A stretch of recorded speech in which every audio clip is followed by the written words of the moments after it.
बहुत ही परम मित्र आपके मनीष कश्यप जी, आपसे दूरी क्यों बना लिए? देखिए, मनीष कश्यप हमारे कभी परम मित्र नहीं रहे हैं। देखिए, वो कहीं भी व्यक्ति अगर जाते हैं तो एक स्वार्थ की ट्यूनिंग जुड़ी रहती है। मैंने ऐसा मतलब मनीष कश्यप स्वार्थ के वजह से आपसे बिल्कुल जुड़े थे? एकदम स्वार्थी व्यक्ति है, नहीं तो इस बार उनको चुनाव में बीच चुनाव से वो रास्ता क्यों मोड़ लिए? उनका भी एक कहीं न कहीं मनोज तिवारी से डील हुआ, क्योंकि वहाँ पर संजय जायसवाल का हारना तय था। तो आपने एक बहुत बड़े पैसे की उगाही के चलते आपने डील किया और डील जब वो फाइनल हुआ तो आपने भाजपा की सदस्यता ले ली। कहीं भी जाते थे या किसी से मिलते थे, किसी का इंटरव्यू करते थे, तो 4 गो वीडियो छोड़कर मैंने देखा कि हर जगह उनका एक स्वार्थ जुड़ा रहता था। कहीं भी व्यक्ति वो निस्वार्थ भाव से कहीं काम नहीं। उनको बोलिए कि अपने गाँव का जो पुलिया के लिए लड़ रहे थे, बस पुलिया बना लें, वही उनकी जीवन की उपलब्धि रहेगी। मनीष कश्यप जब भी बक्सर में आते थे, सबसे पहले गिट्टू तिवारी जी को याद करते थे, इनसे मिलते थे। गिट्टू तिवारी जी भी अपने तरफ से एकदम पूरा जी जान लगाकर उनको सपोर्ट करते थे। लेकिन वो सपोर्ट अब दिख नहीं रहा है और ना बक्सर में जाते हैं तो ना आपको ढूंढते हैं, ना कुछ खास आदमी को ढूंढते हैं। जो उनके साथ रहने वाले हैं उनको भी वो साइड कर दिए हैं। क्या देखिए, एक चीज़ मैं बता दूँ कि आम, कटहल, लौका, जतन ये सब फलता है। जैसे एक भोजपुरी में हलन कि जतने फल लटकी तो उतने झुके के चाहिए। तो ये लोग औरी काट की तरह छतिया तान के चलते थे, तो भाई लोगों को चुभने लगे। तो एक सलीके में रहना चाहिए। और हमने कभी 1-2 बार बक्सर आए तो मुलाकात हुआ, और हमने उस तरीक़े से कभी नहीं, क्योंकि एक निजी व्यक्ति के यहाँ केवल वो व्यक्ति जाते थे और एक निजी स्वार्थ का डील होता था बंद रूम में, उसके बाद वो व्यक्ति निकल जाते थे। बहुत ही परम मित्र आपके मनीष कश्यप जी, आपसे दूरी क्यों बना लिए? देखिए, मनीष कश्यप हमारे कभी परम मित्र नहीं रहे हैं, लेकिन हमको याद है कि एक हमारे बहुत क्लोज मित्र हैं, विवेक जी हैं। उन्हीं के माध्यम से हम जब एक बार जेल गए थे 2017-18 के करीब, तो उस समय वो पत्रकारिता और उनको लोग उतना नहीं जानते थे। वो भी एक बार जेल गए थे और हम भी जेल गए थे, तो उस दौरान फ़ोन पर बातचीत हुई थी इंटर काउंसिल से संबंधित। बाकी उनको मैं उतना ही तक जानता था। अब सवाल आप पूछिए, क्या पूछना है? सवाल यही है कि मनीष कश्यप आपके साथ बैठकर खाए, पिए, घूमे फिरे और आपके उनके बीच अच्छी ट्यूनिंग थी। लेकिन अभी फ़िलहाल बहुत सारा दूरियाँ बन चुकी है, बहुत लोगों के साथ-साथ आपकी भी। इसका क्या रहस्य है? देखिए, वो कहीं भी व्यक्ति अगर जाते हैं तो एक स्वार्थ की ट्यूनिंग जुड़ी रहती है। मैंने ऐसा मतलब मनीष कश्यप स्वार्थ के वजह से आपसे बिल्कुल जुड़े थे? एकदम स्वार्थी व्यक्ति है, नहीं तो इस बार उनको चुनाव में बीच चुनाव से वो रास्ता क्यों मोड़ लिए? उनका भी एक कहीं न कहीं मनोज तिवारी से डील हुआ, क्योंकि वहाँ पर संजय जायसवाल का हारना तय था। तो आपने एक बहुत बड़े पैसे की उगाही के चलते आपने डील किया और डील जब वो फाइनल हुआ तो आपने भाजपा की सदस्यता ले ली। ये इस चीज़ पर उनसे जाकर पूछिए। अब पता चल रहा है कि भाजपा भी उनको लात मार के निकालने वाली है। अब तो देखिए, आप जब कोई स्टैंड ही नहीं है, तो आप तो निश्चित है कि ना घर का रहिएगा ना घाट कर। ये सच्चाई है।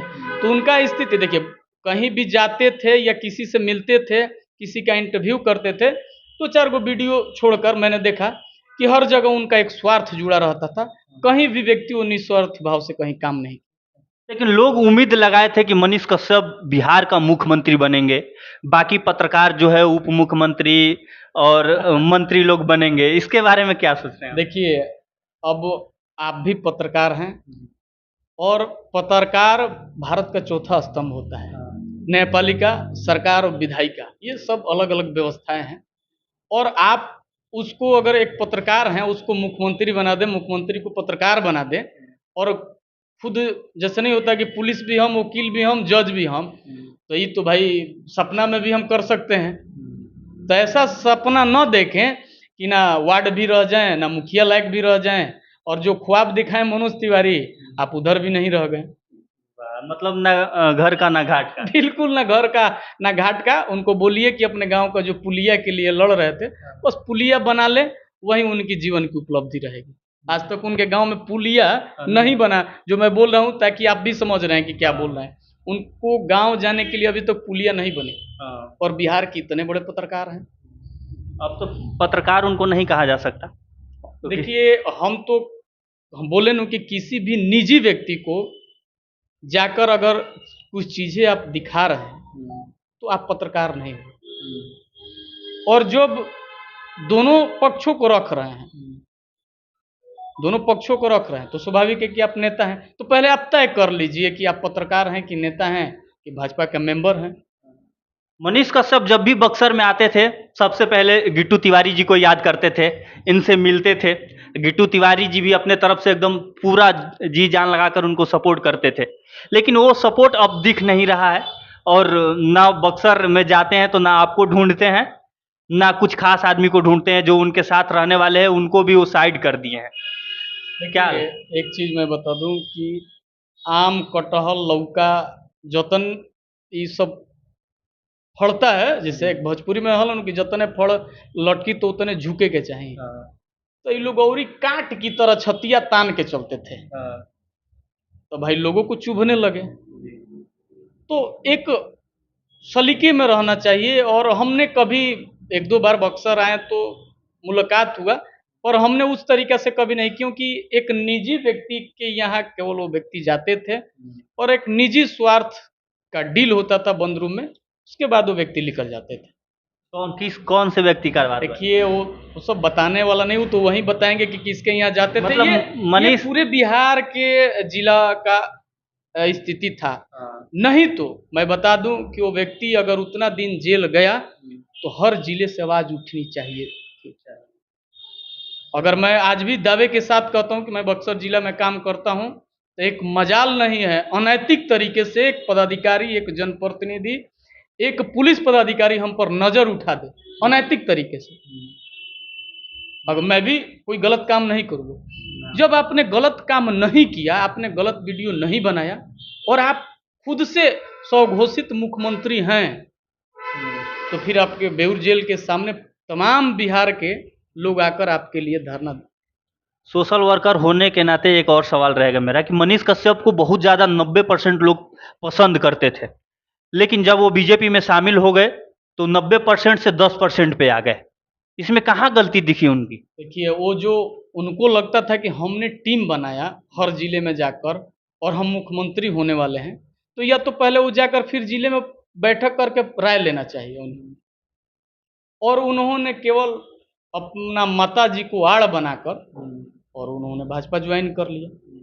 तो स्वाभाविक है कि जो अलग व्यू से आपको देखते हैं, अलग विचारधारा से हटकर देखते हैं और अलग एक जाति से ऊपर उठकर देखते हैं, तो स्वाभाविक है कि उनकी आस्था को या विचारधारा को ठेस पहुंची है।